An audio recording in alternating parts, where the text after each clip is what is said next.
안녕하세요. 정보처리기사 필기 2021년 2회 기출문제 중에서 제5과목인 정보시스템 구축관리 20문제 풀이를 시작해 보도록 하겠습니다. 자, 81번입니다. 다음 내용이 설명하는 것은 무엇이냐? 네트워크상의 광채널 스위치의 이점인 고속전송, 장거리 연결, 멀티프로토콜 이런 내용들이 들어있네요. 지금 우리가 저장장치 스토리지 시스템을 공부했었던 적이 있었거든요. 여기에서 세 가지 종류의 저장장치를 공부했었습니다. 일단 서버 장치에 직접적으로 USB 꽂듯이 이렇게 딱 꽂아서 사용할 수 있는 게 DAS였죠. 여기에 있는 D자가 다이렉트였습니다. 그 다음에 서버와 저장장치가 네트워크로 연결되어 있는 게 여기 N자 네트워크 같이 연결해서 기억하자라고 했었습니다. NAS였고요. 그 다음 이 두 가지의 장점을 결합한 게 SAN이었습니다. 그래서 SAN에 대한 설명이 지금 나와 있는 요 내용이었습니다. 광채널 스위치의 이점인 고속 전송, 그리고 장거리 연결, 그래서 DAS하고 NAS를 합체했다라고 하는 걸 알 수 있는 거죠. 답은 1번에 SAN이 되겠고요. 비슷비슷한 용어들이 쭉 나오는데 3번에 나와 있는 NAC를 찾아봤더니 IP 관리 시스템에서 발전한 솔루션이다 라고 나오더라고요. 네, 비슷비슷한 이런 용어들이 나올 때마다 꼭 검색창에 쳐보시고 어떤 내용인지 메모해 놓으시고 다음 기출문제에서 비슷한 게 나왔을 때 헷갈리지 않게 잘 정리해 놓으시면 좋을 것 같습니다. 자, 그 다음 SSH 시큐어 쉘을 한번 보도록 하겠습니다. 이거는 원격 시스템에서 명령을 실행하고 다른 시스템으로 파일을 복사할 수 있도록 해주는 응용 프로그램을 이야기한다 라고 정의할 수 있겠는데요. 예전에 사용하던 텔넷하고 비슷한 기능을 하는 그런 내용으로 엮어서 알고 계시면 좋을 것 같습니다. 안전하게 통신을 할 수 있는 기능을 제공하는 거고요. 기본적으로 사용하는 포트가 22번 포트입니다. 그래서 이것도 외워놓으셔야 되겠죠? SSH는 암호화 기법을 사용합니다. 그래서 원격 시스템에 접속을 해야 되는 거니까 당연히 통신이 노출되는 일들이 일어날 수 있겠죠? 그래도 암호화된 문자로 보이기 때문에 안전하다. 그래서 안전하게 통신을 할 수 있다. 이렇게 쭉 정리를 해 놓으시면 좋겠습니다. 82번입니다. SSH에 대한 설명으로 옳지 않은 것을 골라라. 1. SSH의 기본 네트워크 포트는 220번이 아니고 22번이었죠. 그래서 옳지 않은 것은 1번입니다. 답을 골라주시고요. 나머지 내용도 한번 볼까요? 전송되는 데이터는 암호화된다. 맞는 거죠. 키를 통한 인증은 클라이언트의 공개 키를 서버에 등록해야 한다. 이것도 맞는 설명이고요. 서로 연결되어 있는 컴퓨터 간 원격 명령 실행이나 쉘 서비스 등을 수행한다. 이것도 맞는 설명이 되겠습니다. 자, 소프트웨어 개발 방법론입니다. 1970년대에 구조적 방법론으로부터 시작을 해서 90년대에 객체 지향 방법론이 나왔고요. 그 다음 2000년도에 컴포넌트 기반 방법론과 애자일 방법론 두 개가 등장을 하게 됩니다. 그래서 컴포넌트 기반 방법론과 애자일 방법론이 가장 많이 시스템 구축 관리에서 문제로 나오고 있습니다. 컴포넌트 기반 방법론은 컴포넌트를 조립해서 새로운 응용 프로그램을 작성해 나가는 그런 내용이 되겠습니다. 자, 지금 한국정보화진흥원 NIA라고 이렇게 표시를 해줬는데요. CBD 소프트웨어 개발 표준 산출물 관리 가이드가 쭈루룩 펼쳐져 있습니다. 그러니까 앞장에서 우리가 컴포넌트 기반 방법론을 봤는데 이 컴포넌트 기반 방법론을 사용할 때 이렇게 산출물을 어떻게 만들어야 하는지를 한국정보화진흥원에서 이렇게 표준을 제시했다라는 거예요. 그래서 단계를 4개로 나눴죠. 분석 단계, 설계 단계, 구현 단계, 시험 단계 4가지로 나누어 놓고 분석 단계에서는 이러이러한 서류를 만들어야 돼 라고 이렇게 아예 가이드를 마련을 했어요. 지침을 마련을 해놓은 거예요. 분석은 사용자 요구사항 정의서, 유스케이스 명세서, 요구사항 추적표라고 하는 3개의 내용이 들어있고요. 설계 단계에 나오는 산출물들이 굉장히 많죠. 근데 이름들을 쭉 보시면 끝에 이렇게 설계서로 끝납니다. 주로 설계서 이렇게 끝나는 건 설계 단계에서 만들어야 할 산출물이구나 라고 정리하시면 되겠습니다. 그 다음 구현 단계에서는 프로그램 코드, 단위 시험 결과서, 데이터베이스 테이블 이런 것들은 구현 단계에서 만들어져야 할 산출물이고요. 시험 단계에서는 주로 결과서, 지침서 이렇게 끝나는 서류들이 주르륵 나열이 되어 있습니다. 그러니까 표준물, 표준 산출물 관리 가이드가 이렇게 딱 나와 있으니까 어떤 단계에서 어떤 서류가 나와야 하는지를 또 연결해서 알고 있어야 된다는 뜻이겠네요. 83번입니다. CBD 소프트웨어 개발 표준 산출물 중 분석 단계에 해당하는 것은 이렇게 문제가 나왔다는 거예요. 1. 클래스 설계서. 이건 어디죠? 네, 설계 단계에서 만들어져야 할 산출물입니다. 두 번째, 통합시험 결과서. 이거는 시험 단계에서 만들어져야 할 산출물이었죠. 세 번째, 프로그램 코드. 이거는 구현 단계에서 만들어져야 할 산출물이었습니다. 그래서 83번에서 분석 단계에서 만들어져야 할 산출물이다 라고 한다면 사용자 요구 정의서를 답으로 찾아주셔야 합니다. 자, 이번에는 접근 제어 모델을 한번 다시 정리합니다. DAC, MAC, RBAC 이렇게 세 가지가 항상 같이 묶여서 나오니까 요 표를 아예 머릿속에 딱 저장을 해놓으세요. DAC는 임의적 접근 통제였습니다. 그래서 정보 소유자가 왕이에요. 정보를 소유하고 있는 소유자가 내 정보는 보안 등급을 이렇게 할래 라고 임의적으로 만들었다라는 거죠. 자, 그렇다면 MAC는 어떨까요? 강제적 접근 통제 방법입니다. 중앙에서 관리를 하겠다라는 거예요. 그리고 RBAC는 역할 기반이었습니다. 사람에게 권한을 주는 게 아니라 자, 대리님은 여기까지 권한이 있어요. 뭐 부장님은 여기까지 권한이 있어요. 이런 식으로 직책에 따라서 권한을 부여하는 방식이라고 했었죠. 자, MAC에 보니까 여기에 벨, 라파듈라 모델하고 비바 모델이 이렇게 들어 있습니다. 그래서 이 모델들을 좀 더 자세히 보자면 자, 벨, 라파듈라라고 하는 모델은 미 육군에서 근무하던 자, 미 육군에 주목을 해주세요. 문제가 나오면 미 육군이라는 단어가 같이 나옵니다. 벨 라파듈라 사람 이름이었던 거죠. 이분이 군사용으로 보안 정책을 만들었는데 그게 모델이 되었습니다. 주체는 자신보다 높은 보안 수준의 객체를 읽을 수가 없습니다. 그리고 주체는 객체와 동일한 보안 등급이거나 그 객체보다 낮을 때만 수정이 가능합니다. 이런 식으로 룰이 들어있는 거예요. 자, 그 다음 벨 라파듈라를 단점이 있었겠죠. 그걸 보완해서 상업용으로 만들어낸 게 비바 모델이다라고 보시면 되겠습니다. 비바 모델에서는 무결성이라고 하는 용어가 계속 등장을 합니다. 그래서 주체는 자신보다 높은 무결성 수준의 객체를 기록할 수 없고 네, 이런 내용들을 가지고 있는 모델이 비바 모델입니다. 자, 이번에는 클락 윌슨이라고 하는 모델인데요. 주체, 객체 사이에 프로그램이 들어있습니다. 이렇게 세 부분의 관계를 사용한 무결성 모델이 클락 윌슨 모델입니다. 접근 통제를 할 때의 원칙은 정확한 트랜잭션으로 한다는 거죠. 자, 그리고 마지막에 차이니스 월이라고 해서 만리장성을 하나 더 넣었는데요.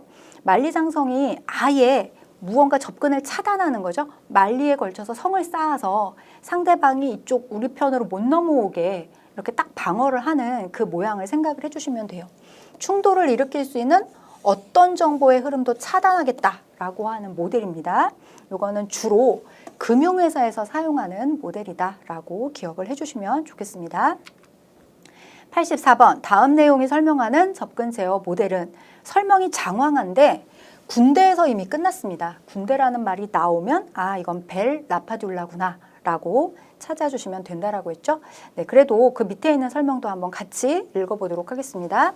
자신의 권한보다 낮은 보안 레벨 권한을 가진 경우에는 높은 보안 레벨의 문서를 읽을 수 없습니다. 자신의 권한보다 낮은 수준의 문서만 읽을 수가 있습니다. 읽는 것과 쓰는 게 다릅니다. 그러니까 헷갈리지 않으셔야 돼요. 자신의 권한보다 높은 보안 레벨의 문서에는 쓰기가 가능하고 읽을 수는 없는 거죠. 그리고 낮은 문서, 보안 레벨이 낮은 문서의 쓰기 권한은 제한을 합니다. 이게 바로 벨 라파듈라 모델이 되겠습니다. 자, 이번에는 하둡과 스쿱을 보겠습니다. 하둡은 많이 들어보셨죠? 빅데이터와 함께 굉장히 표준으로 자리 잡은 그런 솔루션이다라고 대용량 데이터를 적은 비용으로 더 빠르게 분석할 수 있는 소프트웨어다라고 우리가 앞에서도 계속 다른 기출문제에서도 봐왔던 그런 소프트웨어 이름입니다. 코끼리 그림이 그려 있었죠. 자, 그 다음 스쿱이 있습니다. 이거는 오라클이나 MySQL 같은 관계형 데이터베이스에서 이렇게 하둡하고 이 관계형 데이터베이스 사이를 연결해주는 역할을 한다. 이렇게 외워놓으십시오. 우리가 아이스크림 풀 때 사용하는 그 수저를 스쿱이라고 하잖아요. 물론 스펠링은 다른데 여기가 C자를 넣으면 그 스쿱이 맞는 거죠. 자, 이렇게 어쨌든 아이스크림을 내가 먹을 수 있도록 도와주는 게 스쿱이잖아요. 그거하고 뭐 억지로 끼워 맞추자면 하둡하고 데이터베이스, 관계형 데이터베이스를 연결해 줄 수 있는 그런 역할을 해주는 프로그램이다 라고 외워주시면 될 것 같습니다. 85번입니다. 하둡과 관계형 데이터베이스 간에 데이터를 전송할 수 있도록 설계된 도구가 무엇이냐. 자, 스쿱이라는 걸 바로 알았지만 앞에서부터 쭉 용어를 보도록 하겠습니다. 1번에 APNIC이라고 나와 있네요. 이거는 아태지역 네트워크 정보센터라고 합니다. 그 다음 두 번째 나와 있는 게 토폴로지죠. 토폴로지는 컴퓨터 네트워크의 요소들을 어떻게 연결해 놨는지 그거를 표현한 방식이라고 볼 수가 있겠습니다. 4번에 SDB를 찾아봤더니 미국의 250파운드 정밀 유도 활강 폭탄이라고 밖에 안 나오더라고요. 네, 뭐 다른 뜻이 있어서 나왔던 예제인지는 모르겠지만 어쨌든 이렇게 답이 아닌 것들도 꼭 한번 찾아보시고 메모를 해놓으시면 좋겠습니다. 답은 3번이라는 거죠. 자, 그 다음 RIP는 자주 시험에 등장했었습니다. 거리 벡터 방식을 사용한다. 내부 라우팅 프로토콜 중에서 가장 간단하다. 네, 요게 포인트였고요. 경로를 설정한다. 경로가 라우터에서 라우터로 넘어가는 것을 홉으로 계산한다라고 했었습니다. 그래서 최대 15개의 라우터만 지나가면서 목적지를 찾아가도록 그렇게 하는 게 RIP 프로토콜이었죠. 네, 그래서 거리 벡터 방식, 그 다음 홉, 최대 15개 이렇게 3개의 키워드를 기억하자라고 했었습니다.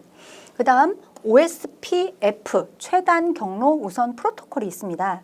요거는 나와 있는 영어 단어를 쭉 읽어보면 바로 해석이 되는 거죠.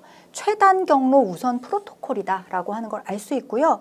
링크 상태를 확인하면서 가장 최단으로 갈 수 있는 경로가 무엇이냐 라고 하는 걸 계속 알아내는 그런 프로토콜이 되겠습니다.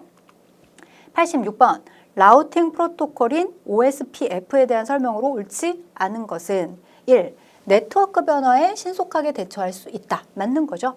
항상 네트워크가 변화할 때마다 어떻게 가는 게 가장 최단이지? 라고 하는 걸 계산을 해서 최단 거리로 갈 수 있게 해주는 거니까요. 거리 벡터 라우팅 프로토콜이라고 한다. 자, 2번이 아닌 거죠. 2번은 RIP에 대한 설명입니다. 3번 멀티캐스팅을 지원한다. 맞고요. 최단 경로 탐색에 다엑스트라 알고리즘을 사용하는 것도 맞습니다. 87번 소프트웨어 비용 추정 모형이 아닌 것은 자, 요 문제도 자주 나오고 있죠. 네, 우리가 코코모 모형, 그 다음 푸트남 모형, 그 다음 펑션 포인트 모형 3가지를 계속 연결해서 공부를 했었기 때문에 지금 같은 경우에는 바로 이렇게 퍼트라고 하는 답을 찾을 수 있습니다. 퍼트는 계획, 평가, 재검토 기술 네, 요거를 의미하는 단어라고 했었죠. 자, 그 다음 코드 오류의 종류를 보겠습니다. 코드를 이렇게 표시를 하다가 무언가 실수를 하는 경우가 있습니다. 그걸 이름을 붙여놓은 건데요. 첫 번째는 필사 오류가 되겠습니다. 트랜스크립션 에러다라고 되어 있는데 입력을 할 때 임의의 한 자리를 잘못 쓰는 거예요. 네, 오자 오류다라고도 합니다. 그리고 입력을 할 때 좌우 자리를 바꾸어서 기록했을 경우 네, 요거는 트랜스포지션입니다. 네, 자리를 바꿨다라는 거죠. 전위 오류다라고 얘기를 하고요. 전위 오류를 2개 이상 가지고 있을 때 이중 오류다라고 합니다. 입력을 하는데 한 자리를 빼놓고 기록했다라고 하면 오미션 에러, 생략 오류라고 하고요. 입력을 하다가 한 자리를 추가했습니다. 이럴 때 추가 오류, 에디션 에러라고 합니다. 위의 오류가 2가지 이상 결합했다, 임의의 오류, 랜덤 에러다라고 표현을 하고 있습니다. 83번 볼게요. 원래는 12536이었습니다. 그런데 12936으로 표기한 거예요. 5라고 하는 임의의 숫자가 9로 표기가 된 그런 경우를 얘기하는 거죠. 자, 에디션 에러, 이건 추가 오류에 해당하는 거였잖아요. 2번 오미션 에러, 이건 생략 오류였죠. 그 다음 세 번째 시퀀스 에러는 순서 오류가 되겠습니다. 우리는 지금 한 자리의 숫자를 오류로 잘못 기재한 경우에 해당하는 거니까 트랜스크립션 에러, 필사 오류가 답이 되겠습니다. 답은 4번이라는 거죠. 자, 소프트웨어 개발 표준. 소프트웨어 개발 단계에서 계속 품질 관리를 한다라고 했었고요.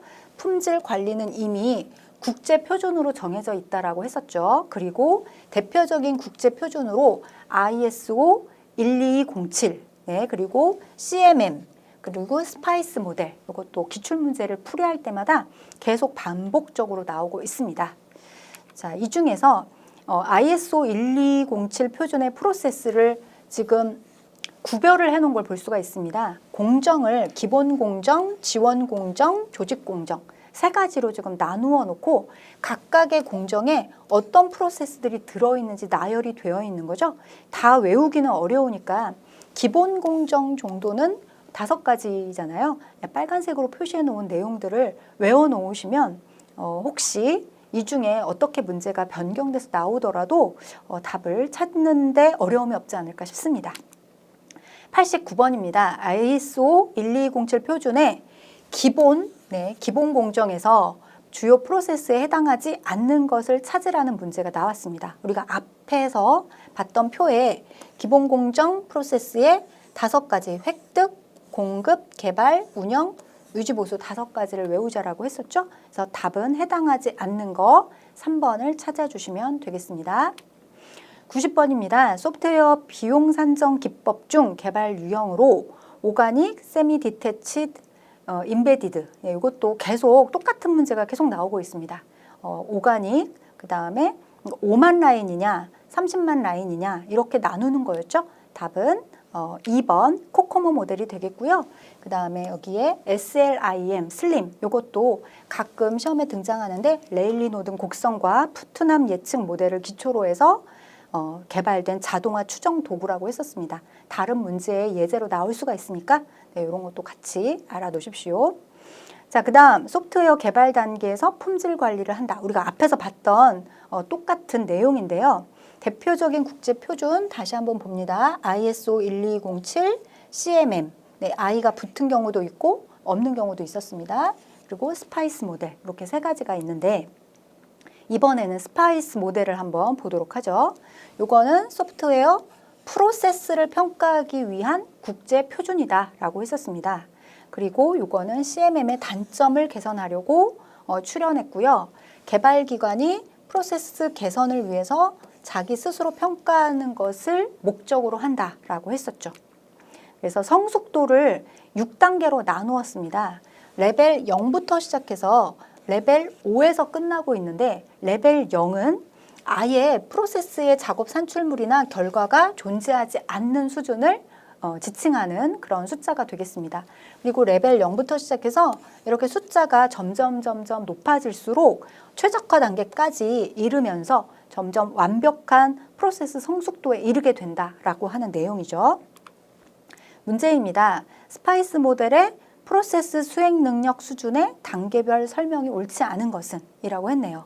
우리가 이걸 다 외우지는 못한다고 해도 미완성 단계가 0단계부터 시작한다라는 것을 알고 있습니다.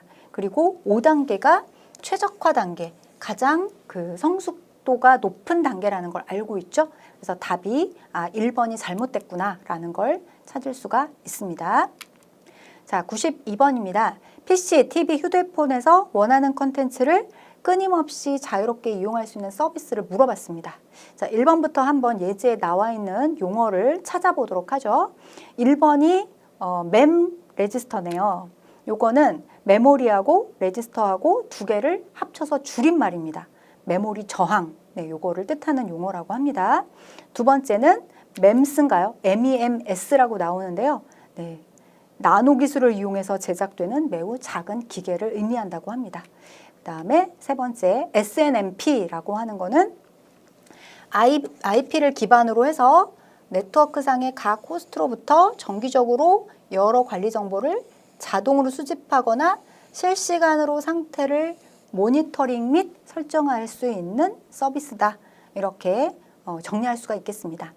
혹시 모르니까 답이 아니더라도 용어가 나오면 이 정보 시스템 구축 관리에는 용어들이 굉장히 많이 나오잖아요. 그러니까 용어들을 원래 알고 있었던 용어 외에도 이렇게 기출문제가 하나씩 쌓일 때마다 모르는 용어가 나오면 꼭 찾아서 메모를 해 놓으시면 되겠습니다. 자, 4번에는 N스크린이 나왔는데요. 하나의 콘텐츠를 가지고 TV, PC, 스마트폰, 태블릿 PC 다양한 기기를 통해서 그러니까 내가 거실로 나가면 TV가 켜지면서 내가 보고 있던 그 콘텐츠가 계속 실행이 되는 거예요. 그러다가 내가 복도로 가면 복도에 있는 뭐 태블릿 PC가 켜지면서 내가 보던 그 영상이 끊기지 않고 계속 나를 따라다니는 거죠. 그리고 밖으로 나가면 스마트폰에 그 영상이 계속 연결돼서 펼쳐지는 거죠. 네, 그렇게 할 수 있도록 해주는 서비스가 N스크린이 되겠습니다. 답은 4번이죠. 자, 이번에는 해시 기법 다시 한번 정리하겠습니다. 해시라고 하는 것은 단방향이라는 거를 기억해 주세요. 단방향이라는 거는 무슨 말이냐면 입력값이 이 해시 함수를 통해서 출력값으로 나오는 요 방향은 존재하지만 출력값을 가지고 다시 그럼 입력값이 뭐였을까? 라고 되짚는 거는 불가능하다라고 하는 의미가 되겠습니다. 단방향이고요. 그리고 고정된 길이의 문자열로 출력이 된다라고 기억을 해주세요. 자, 그리고 대표적 해시 알고리즘 우리가 앞에서 기출문제 풀 때 MD4하고 MD5 그리고 SHA-1 여기까지는 정리를 했었거든요. 근데 여기 하발이라고 하는 요 알고리즘도 대표적인 해시 알고리즘에 들어가는 거구나 라고 정리를 다시 한번 해주시면 좋겠습니다. 93번입니다. 해시 기법에 대한 설명으로 옳지 않은 것은 임의의 길이의 입력 데이터를 받아서 고정된 길이의 해시 값으로 변환한다. 네, 요게 맞는 설명이고요. 그리고 대표적인 해시 알고리즘 하발 SHA-1 요것도 맞는 설명이고요. 해시 함수는 일방향, 단방향으로만 가능한 그런 함수다. 요것도 맞는 설명이고요. 옳지 않은 것을 물어봤으니까 2번은 해시 기법하고 상관이 없는 내용이 되겠습니다. 자, 이번에는 IP 시큐리티가 되겠네요. IP 시크 요거는 통신 세션의 각 IP 패킷을 암호화하고 인증하는 안전한 인터넷 프로토콜 통신을 위한 인터넷 프로토콜이다라고 정리를 할 수가 있겠습니다. IP시크에 두 가지 보안 프로토콜이 있는데요. 하나는 AH, 두 번째는 ESP입니다. AH는 인증 헤더 프로토콜이라는 이름이잖아요. 그러니까 인증만 보증을 하겠다라는 거예요. 인증만 검사해서 인증에 대해서만 내가 보증을 할게라는 내용이고요. 보안 페이로드 캡슐화 ESP라고 하는 건 전체에 대한 내용을 전부 다 보장을 하겠다라는 이 두 가지 보안 프로토콜이 있습니다. 동작하는 방식은 전송 모드와 터널 모드, 트랜스포트하고 터널하고 두 개를 기억해 주시면 되겠죠. 자, 94번 문제입니다. IP 시큐리티에 대한 설명으로 옳지 않은 것을 찾아라. 암호화 수행 시 일방향 암호화만 지원한다. 이거는 해시 알고리즘에 대한 설명인 거죠. 그래서 옳지 않은 거로 바로 찾으실 수가 있습니다. 나머지 내용도 한번 읽어볼게요.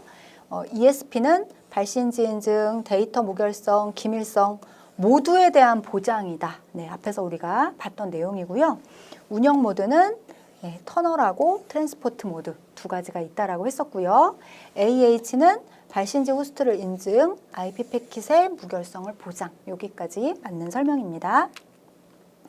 95번입니다. 메모리상에서 프로그램의 복귀 주소와 변수 사이에 특정 값을 저장해 두었다가 그 값이 변경되면 오버플로우 됐구나라는 걸 인지해서 프로그램 실행을 중단하는 기술.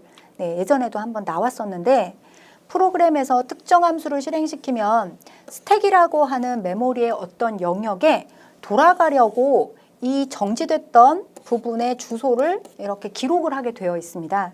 그런데 여기에 다른 어떤 값이 메모리에 이렇게 저장이 될 때 굉장히 큰 값을 넣어서 이 스택의 영역을 침범을 하는 거예요.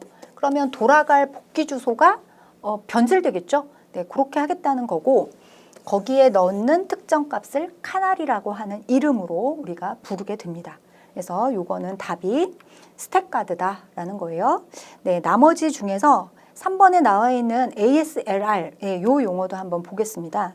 ASLR, 요거는 메모리상의 공격을 어렵게 하기 위해 스택이나 힙, 라이브러리 등의 주소를 랜덤으로 프로세스 주소 공간에 배치함으로써 실행할 때마다 데이터의 주소가 바뀌게 해주는 그런 기법을 의미한다. 이것도 정리를 해놓으시면 좋겠죠. 자, 이번에는 방화벽의 구조 정리를 해보고 가겠습니다. 방화벽 문제가 굉장히 구체적으로 나왔던 적이 없어서 계속 개념적인 것만 얘기하고 넘어갔었는데, 이번에 한번 방화벽의 구조를 확실하게 정리하고 넘어갈게요. 일단 베스천 호스트라고 하는 요 용어를 기억을 해주세요. 요거는 철저한 방어 정책이 구현되고 있고 외부 접속에 대한 1차적인 연결을 받아들이는 시스템을 베스천 호스트라고 한다라는 거죠.